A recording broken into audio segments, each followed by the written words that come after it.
student, welcome to the Grisha Conceptual Classes for Science and Mathematics. In this video, I am going to discuss the next topic of the class 9, chapter 12 sound, that is characteristic of sound wave. Characteristic of sound wave का मतलब क्या होता है? एक sound wave को हम कैसे characterize करते हैं, हम कैसे बताते हैं कि एक particular sound बहुत loud है, एक particular sound बहुत soft है, एक particular sound very pleasant to hear है और एक sound हमें बहुत noisy feel हो रही है. तो ऐसी चीजें बताने के लिए हमें साउंड वेव के ये कैरेक्टरिस्टिक को डिफाइन करना पड़ता है. ये कैरेक्टरिस्टिक हमें पता होनी चाहिए, जैसे wavelength, amplitude, time period, frequency and velocity. ठीक है, तो इसको डिस्कस करने के लिए सबसे पहले हमें डिस्कस करना पड़ेगा जब साउंड वेव ट्रैवल करती है तो होता क्या है. ठीक है, एक ऑब्जेक्ट को आप हिट करते हो तो क्या होगा, वो ऑब्जेक्ट क्या करने लगेगा, वाइब्रेट करने लगेगा. ठीक है, तो लैब्स में ये चीजें वाइब्रेशन चेक करने के लिए, एक्सपेरिमेंट चेक करने के लिए हम टोंग यूज करते हैं. टोंग क्या है, एक वाइब्रेटिंग इंस्ट्रूमेंट्स है. इनकी टोंग की फिक्स्ड फ्रीक्वेंसी होती है and they are of single frequency, मतलब they have a single frequency, they vibrate with a single frequency. Frequency का मतलब क्या होता है अभी हम डिस्कस करेंगे. ठीक है, सपोज ये टोंग लिया हमने ए बी, ठीक है, या हम लोगों ने नॉर्मल लिया कि मैंने आवाज निकाली.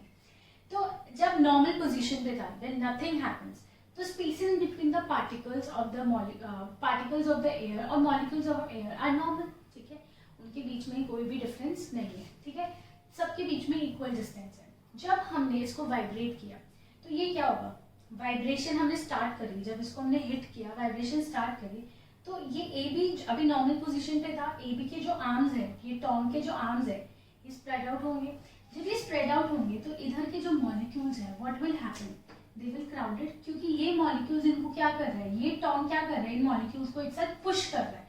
पुश कर रहा है तो ये सारे मॉलिक्यूल्स क्या होंगे, क्राउडेड हो जाएंगे एक जगह पे. ये क्राउडेड होंगे तो आगे वाले मॉलिक्यूल्स को स्पेस क्या होगी, बहुत ज्यादा स्पेस मिल जाएगी. तो इनको जब ज्यादा स्पेस मिलेगी तो दे विल स्प्रेड आउट. जब ये स्प्रेड आउट होना स्टार्ट करेंगे, ठीक है, जब ये स्प्रेड आउट होना स्टार्ट करेंगे it means they get the energy. Energy कहाँ से मिल रही है, साउंड प्रोड्यूसिंग ऑब्जेक्ट से.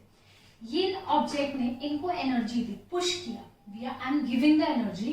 मैं किसी स्टूडेंट को पुश कर रही हूँ तो मैं एनर्जी से पुश कर रही हूँ, इट विल गेट एनर्जी. मेरी एनर्जी उसके अंदर ट्रांसफर हो रही है.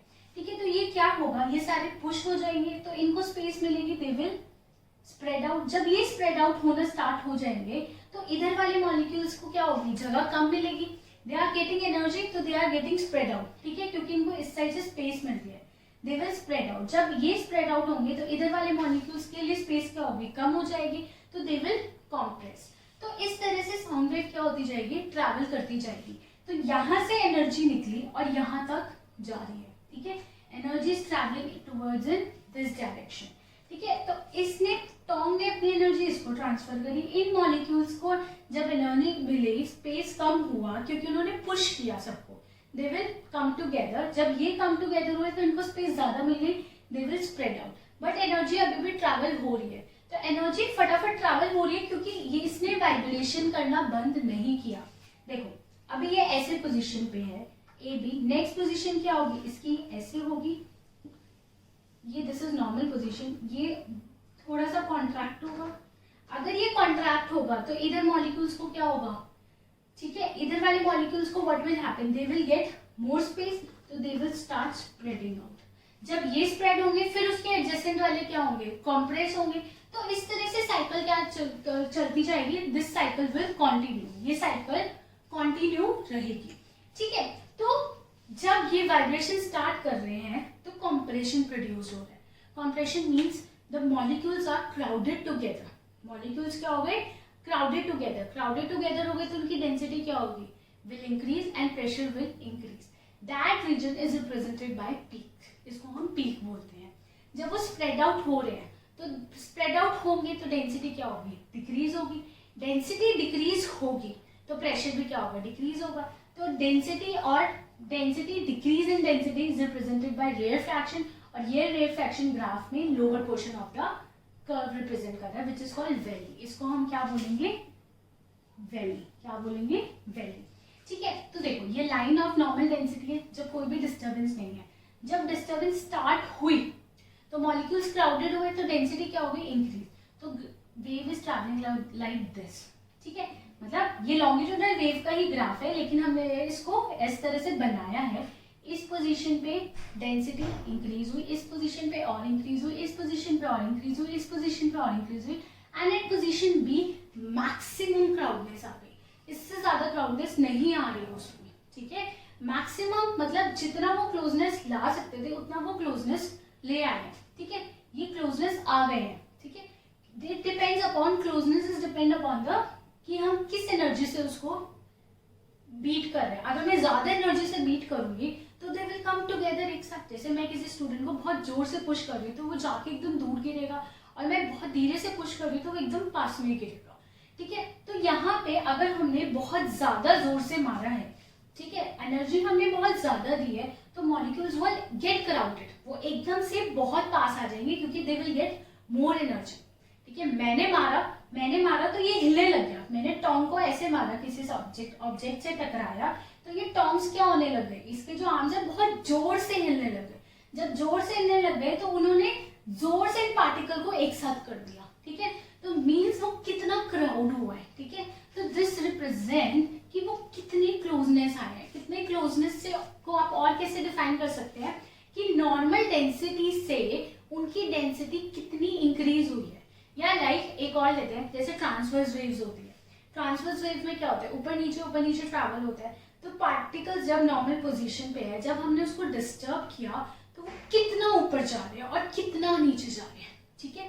मैक्सिमम डिस्प्लेसमेंट उसकी क्या है, maximum displacement from its mean position, this was mean position, इस पोजीशन से वो कितना ऊपर जा रहा है और कितना नीचे जा रहा है, मैक्सिमम कितना डिस्प्लेस हो रहा है। When the particle is displaced from its mean position, तो मैक्सिमम डिस्प्लेसमेंट कितनी हो रही है, this is represented by this height, इससे रिप्रेजेंट होगी इस हाइट से, ठीक है। मतलब नॉर्मल से इतनी ज्यादा तक डेंसिटी उसकी इंक्रीज हुई है, ठीक है। फिर उसकी डिक्रीज होनी स्टार्ट हुई, डिक्रीज होते होते एक पोजीशन आएगी सी पोजीशन, जिस पोजीशन पे उसकी डेंसिटी नॉर्मल हो जाएगी। नॉर्मल होने के बाद वापस से क्या होगी, डेंसिटी डिक्रीज होनी स्टार्ट होगी, because they will start spreading out. तो वो कितना मैक्सिमम दूर जा रहे हैं, ठीक है, उनकी नॉर्मल डेंसिटी से वो कितनी दूर है, ठीक है। तो वो रिप्रेजेंट होगा अगेन दिस डी पॉइंट से, ठीक है। दूर जाना स्टार्ट किया, दूर जाना स्टार्ट किया, दूर जाना स्टार्ट किया, एंड डी पोजीशन पे वो मैक्सिमम दूर जा रहे हैं। उसके बाद वो पास आना स्टार्ट हो जाएंगे, तो इट विल स्टार्ट इंक्रीजिंग। तो this position represent the density less than the normal. कितनी डेंसिटी, नॉर्मल डेंसिटी से वो कितना कम हो रही है डेंसिटी, ठीक है। This was normal density, like एक रूम में अभी 10 मॉलिक्यूल्स है, ठीक है। व्हेन स्पेस विल इंक्रीज तो क्या हो जाएगी डेंसिटी, सपोज 5 मॉलिक्यूल्स हो गए, उससे ज्यादा इंक्रीज नहीं हो सकते, ठीक है। तो 5 मॉलिक्यूल्स पर यूनिट वॉल्यूम, ठीक है, तो उसको हम बोलेंगे दिस इज डिक्रीज हो गया, तो density is less than the normal.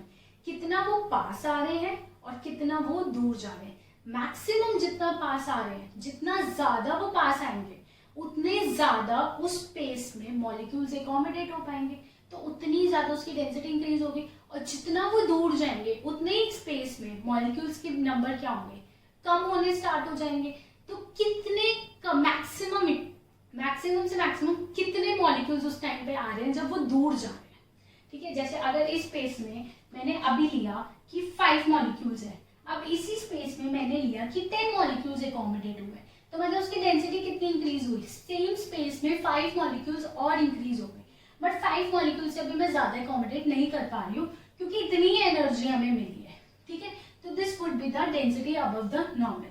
अब इस पोजीशन पे अभी 5 थे, लेकिन जब रेयर फ्रैक्शन होना स्टार्ट हुआ तो इस पोजीशन पे कितने मॉलिक्यूल्स एकोमोडेट हो रहे हैं, only 3 molecules, because they are getting more space, तो दे विल स्प्रेड आउट, वो बहुत दूर चले जाएंगे, ठीक है। तो उस मॉलिक्यूल की डेंसिटी अब कितनी हो गई, 3 पे पहुंच गई, ठीक है। This is a layman language. Density वैसे रिप्रेजेंट होती है ग्राम पर सेंटीमीटर क्यूब, ठीक है। I am telling in the numbers just to get an idea कि what is density, what is meant by density, ठीक है। तो this represent maximum displacement, this represent maximum displacement from its mean position, कितना maximum पास आ सकते हैं और कितना मैक्सिमम दूर जा सकते हैं। तो इसको हम बोलते हैं एम्पलीट्यूड। क्या बोलते हैं, एम्पलीट्यूड। तो एम्पलीट्यूड क्या होता है, it is amplitude can be defined as a maximum displacement of a particle from its mean position. अपनी मीन पोजीशन से वो कितना मैक्सिमम डिस्प्लेस हो सकता है, उसको हम क्या बोलते हैं, एम्पलीट्यूड। अब एम्पलीट्यूड, आई होप आपको इतना एम्पलीट्यूड क्लियर हो गया। Next is wavelength. वेवलेंथ क्या होता है, साउंड ट्रैवल करती है, तो एक कंप्लीट साउंड वेव को क्या बोलते हैं, एक कंप्लीट साउंड वेव होती है जिसमें एक क्रस्ट और एक टफ होता है, एक पीक और एक वैली होता है, एक क्रस्ट और या एक ट्रफ होता है। पीक को हम क्रस्ट भी बोलते हैं, ट्रफ को हम वैली भी बोलते हैं, ठीक है। तो इतना ए से लेके ई, देखो this is complete one wave, A B C D E, ठीक है। इसके बाद वेव क्या कर रही है, अपने आप को रिपीट करना स्टार्ट कर रही है, ठीक है। ये पैटर्न यहाँ आने के बाद यहाँ रिपीट हो रहा है, ठीक है। तो रिपीट करने से पहले वो कितना डिस्टेंस ट्रैवल कर रही है, उसको हम बोलते हैं वेवलेंथ। क्या बोलते हैं हम, वेवलेंथ। ओके, आई होप इतना आपको क्लियर हो गया कि कितना maximum distance a wave covered before it repeats itself is called amplitude. तो amplitude is the distance between A and E, ठीक है। या आप ये भी बोल सकते हो, the distance between the starting point of a crest and the ending point of a trough is called wavelength. या आप ये भी बोल सकते हो, देखो रेपिटेशन कहाँ से स्टार्ट हो रही है वो देखना होता है। अगर हमने वेव को कंसिडर किया इस पोजीशन से, बी पोजीशन से हमने वेव को देखना स्टार्ट किया, तो वेव क्या होगी, बी से डी जाएगी, डी से एफ ई जाएगी, ई से एफ जाएगी, एफ से एच जाएगी और एच से आई और आगे कॉन्टिन्यूस होती जाएगी। बी के बाद एफ पोजीशन सेम आ रही है, इसके बाद ये ग्राफ रिपीट हो रहा है। देखो बी डी ई एफ, ये एक ग्राफ है, इसमें आधा क्रस्ट, पूरा ट्रॉप और आधा क्रेस्ट आ रहा है। अब इसके बाद ये वाला पोर्शन वापस रिपीट हो रहा है, आधा क्रस्ट, फुल ट्रॉ और आगे आधा क्रस्ट आएगा, ठीक है। तो ये भी हम ले सकते हैं। तो distance between two consecutive crest, दो कॉन्जिक्यूटिव क्रेस्ट के बीच में जो डिस्टेंस होता है, ठीक है, the distance between the two consecutive crest is also called wavelength. तो ये डिस्टेंस भी हम क्या बोलेंगे, वेवलेंथ। वेवलेंथ को हम रिप्रेजेंट करते हैं सिंबल लैम्डा, जैसे वेलोसिटी, इनिशियल वेलोसिटी को यू से, इसको लैम्डा से। इट कैन बी सेड, आप ऐसे स्लैंट लाइन बनाओ और ऐसे उल्टा वाई, ठीक है। या आप देखो यहाँ से वेव को देखना स्टार्ट करो, ठीक है। वेव ऐसे भी तो हो सकती है, ये नॉर्मल है ना, ऐसे भी तो बन सकती है और ऐसे भी बन सकती है, जरूरी तो नहीं है ना कि ऐसे ही स्टार्ट हो, ठीक है। तो ऐसे जब हम देख रहे हैं, यहाँ से कहाँ से देख रहे थे, डी पॉइंट से, तो D E F G H, इसके बाद वापस से वो पोजीशन रिपीट हो रहा है, ठीक है, वो पोर्शन रिपीट हो रहा है। तो distance between two consecutive rarefaction is also called wavelength, ठीक है। तो वेवलेंथ इज बेसिकली आइडिया कि वेवलेंथ अपने आप को रिपीट कब कर रही है, ठीक है, कितना डिस्टेंस ट्रैवल करके रिपीट हो रहा है, रेपिटेशन हो रहा है। तो हमें रेपिटेशन देखना है। अगर हम इस पॉइंट को देख रहे हैं तो ये पॉइंट वापस से कब आ रहा है, जब वापस से जब वो पॉइंट आएगा, उस पॉइंट तक जो डिस्टेंस होगा उसको हम क्या बोलेंगे, वेवलेंथ। और वेवलेंथ को कौन से सिंबल से रिप्रेजेंट करते हैं, लैम्डा, और इसकी एसआई यूनिट क्या होती है, मीटर, क्योंकि इट इज अ डिस्टेंस। ये क्या है, डिस्टेंस ट्रैवल है, तो इसकी एसआई यूनिट क्या होगी, मीटर, ठीक है। एम्पलीट्यूड आपको क्लियर हो गया। एम्पलीट्यूड क्या बोला, maximum displacement from its mean position, mean position से वो कितना डिस्प्लेस हो रहा है उसको हम लोग एम्पलीट्यूड। एम्पलीट्यूड को भी हम किससे रिप्रेजेंट करेंगे, मीटर, क्योंकि हम डिस्प्लेसमेंट की बात कर रहे हैं। एम्पलीट्यूड को हम रिप्रेजेंट करते हैं by the letter A. Next is time period. Time period क्या होता है, टाइम पीरियड इज बेसिकली कि एक वेव को ट्रैवल होने में कितना टाइम लग रहा है, एक सिंगल वेव को अपनी ऑसिलेशन कंप्लीट करने में कितना टाइम लग रहा है, उसको हम टाइम पीरियड बोलते हैं, ठीक है। तो time period is basically the time taken by one wave to complete its cycle or to complete its oscillation is called time period. Like wave A से start हुई, A से E तक पहुंचने में, क्योंकि E के बाद क्या होगा, रेपिटेशन स्टार्ट होगा।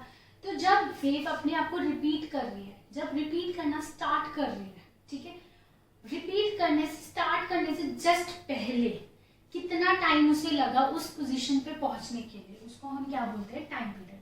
तो time period is basically the time taken by one complete wave is called time period. और टाइम पीरियड को किससे डिफाइन करते हैं, टी से, और इसकी एसआई यूनिट क्या होती है, seconds. Next is frequency. Frequency क्या होती है कि एक सेकेंड में कितनी वेव्स कंप्लीट हो रही है उसको हम फ्रीक्वेंसी बोलते हैं। एक सेकेंड में कितनी ऑसिलेशंस ट्रैवल कर रही है उसको हम फ्रीक्वेंसी बोलते हैं। फ्रीक्वेंसी की ऐसा यूनिट, फ्रीक्वेंसी को हम डिनोट किससे करते हैं, एफ से, और इसकी ऐसा यूनिट होती है हर्ट्ज। क्या होती है, hertz, capital H small Z. ठीक है, अब हम एक रिलेशन निकालते हैं फ्रीक्वेंसी और टाइम पीरियड के बीच में।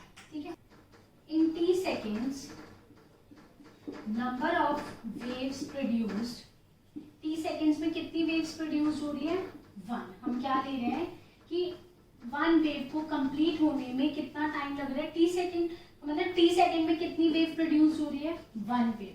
तो इन 1 सेकेंड, एक सेकेंड में कितनी वेव्स प्रोड्यूस्ड होंगी, 1/t। क्या कितनी होंगी, 1/t। ठीक है, तो अब 1 सेकेंड में 1/t वेव्स हो रही है, और 1 सेकेंड में कितनी वेव्स प्रोड्यूस होती है उसको हम क्या बोलते हैं, फ्रीक्वेंसी। तो इसको हम किसके इक्वल कर सकते हैं, फ्रीक्वेंसी को। तो फ्रीक्वेंसी इज इक्वल टू क्या होता है, 1/t। ठीक है, फॉर एग्जाम्पल अगर मैंने लिया 0.5 सेकेंड्स में कितनी वेव्स प्रोड्यूस हो रही है, 1 वेव। ठीक है, 0.5 सेकेंड्स में कितनी वेव प्रोड्यूस हो रही है, 1। उसका टाइम पीरियड कितना है, 0.5, क्योंकि 0.5 ले रहा है वो ए से ई तक पहुंचने में 0.5 सेकेंड। तो 1 सेकेंड में कितनी वेव्स ट्रैवल होंगी, 1/0.5, दैट इज 0, 2। कितनी वेव्स होंगी, 2 wave. This is obvious, 0.5 second में अगर 1 वेव हो रही है तो 1 सेकेंड में ये आगे एक और वेव कंप्लीट कर लेगा, तो इसकी फ्रीक्वेंसी कितनी हो जाएंगी, 2 वेव। तो we will not write 2 wave, we will write 2 hertz. What we will write, 2 hertz. तो 2 हर्ट्ज हमको क्या बता रहा है कि 1 सेकेंड में कितनी वेव्स कंप्लीट हो रही है, 2। ठीक है, नेक्स्ट इज वेलोसिटी। वेलोसिटी आपको पता है, स्पीड। ठीक है, तो वेलोसिटी क्या होता है, speed. Velocity is distance travel by 1 wave in 1 second is called velocity। ठीक है, और वेलोसिटी को किससे रिप्रेजेंट करते हैं, v से, और इसकी ऐसा यूनिट क्या होती है, मीटर पर सेकेंड। अब हम एक रिलेशनशिप डिराइव कर रहे हैं between velocity, frequency and wavelength. ठीक है, आपको पता है वेलोसिटी क्या होता है, डिस्टेंस ट्रैवल्ड अपॉन में टाइम टेकन। वेलोसिटी क्या है, v, distance travelled is lambda, क्योंकि वो कितना डिस्टेंस ट्रैवल कर रहा है, जितनी उसकी वेवलेंथ होगी। ठीक है, तो डिस्टेंस ट्रैवल को हम किससे रिप्रेजेंट कर सकते हैं, यहाँ से लैम्डा से, क्योंकि lambda is basically a wavelength. तो हम कितना वो डिस्टेंस ट्रैवल कर रहा है उसको एक्सप्रेस कर सकते हैं इन टर्म्स ऑफ लैम्डा, और टाइम आपको पता है t।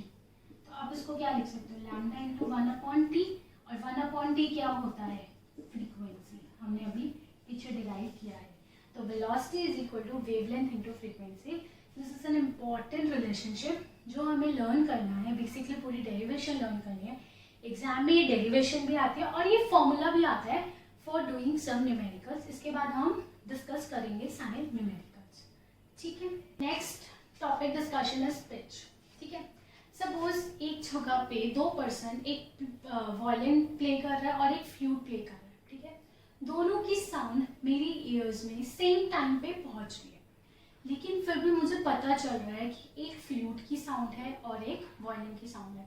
तो वो कैसे पता चल रहा है, कैसे मैं डिस्टिंग्विश कर रही हूँ, लेकिन क्योंकि दोनों जो है सेम टाइम पे ट्रैवल करके सेम टाइम पे मेरे ईयर्स में पहुंच रहे हैं, क्योंकि उनकी स्पीड सेम निकल रही है, फिर भी मुझे पता चल रहा है कि एक साउंड वायलिन की है और एक साउंड फ्लूट की है। तो मुझे किसकी वजह से पता चल रहा है, पिच की वजह से। Pitch is one of the characteristic of sound.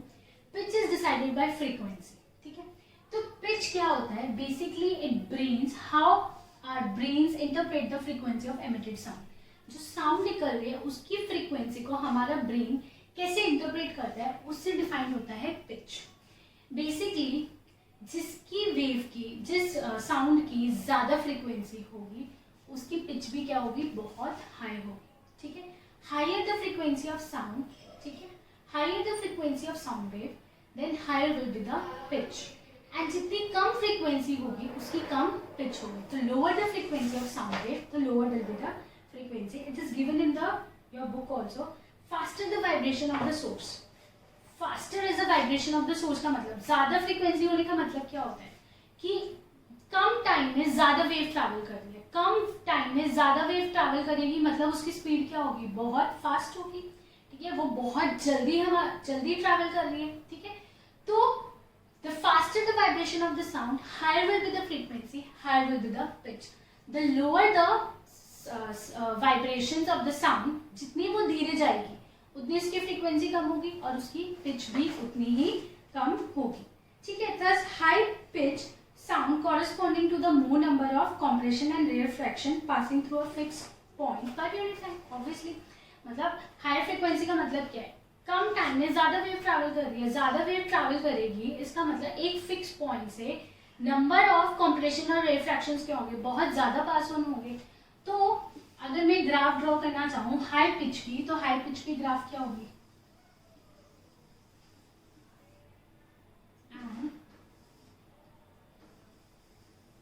देखो this is wave disturbance and ये टाइम कि कितने टाइम में कितनी वेव ट्रैवल हुई है। देखो अगर मैं इतना टाइम देख रही हूँ इस वाले साउंड में कितने, इस टाइम में कितनी वेव ट्रैवल हो रही है, ओनली 1 वेव। लेकिन यहाँ पे सेम टाइम अगर मैं प्लॉट करना चाहूँ यहाँ से यहाँ तक सेम लूँ, तो यहाँ से यहाँ तक कितनी साउंड वेव ट्रैवल हो रही है, 1 2 2.5। तो सेम टाइम में इतने टाइम में यहाँ पे 1.5 मतलब 1.5 से थोड़ी सी ज्यादा वेव ट्रैवल हो रही है और यहाँ पे नंबर ऑफ वेव्स ज्यादा हो गई है। तो this sound is of high pitch and this sound is of low pitch, ठीक है।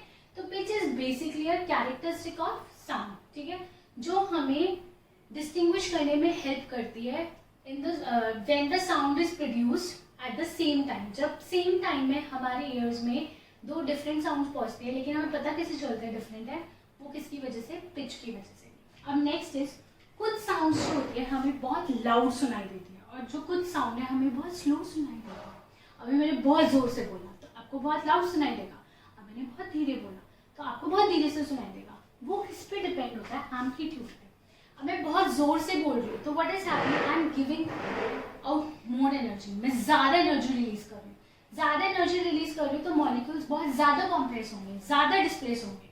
अब मैं धीरे बोल रही हूँ तो मैं कम एनर्जी रिलीज कर रही हूँ, कम एनर्जी रिलीज कर रही हूँ तो कम कॉम्प्रेशन होगा, उनको धक्का कम लगेगा और वो कम डिस्प्लेस होंगे अपनी पोजीशन से। तो एम्पलीट्यूड से हम लोग क्या डिफाइन करते हैं, loudness. More the amplitude more will be the loudness, less the amplitude less will be the amplitude. तो इसके लिए ग्राफ क्या होगा, हाई एम्पलीट्यूड के लिए ये, ठीक है, this would be the graph for the loud sound. ये किसके लिए ग्राफ होगा, loud sound. This is wave disturbance again और दिस वुड बी, ठीक है। अब लो साउंड, ठीक है, सॉफ्ट साउंड और लो साउंड होगी तो इस तरह का ग्राफ। यहाँ पे वो इतना डिस्टेंस ट्रैवल कर रहा था, इतना displacement, sorry not distance, displacement disturbance इतनी हो रही थी पार्टिकल्स की अपनी पोजीशन से, यहाँ पे इतनी हो रही है। तो this would be the graph for the soft sound. ये ग्राफ किसके लिए होगा, सॉफ्ट साउंड के लिए होगा, ठीक है। और ये ग्राफ किसके लिए होगा, लाउड साउंड के लिए होगा, ठीक है। नेक्स्ट इज दो साउंड हैं जिनकी पिच भी सेम है और लाउडनेस भी सेम है, ठीक है। फिर आपको कैसे पता चलेगा कि वो दोनों साउंड्स क्या हैं, डिफरेंट है, कैसे पता चलेगा, थर्ड कैरेक्टरिस्टिक्स है दैट इज क्वालिटी और टिम्बर।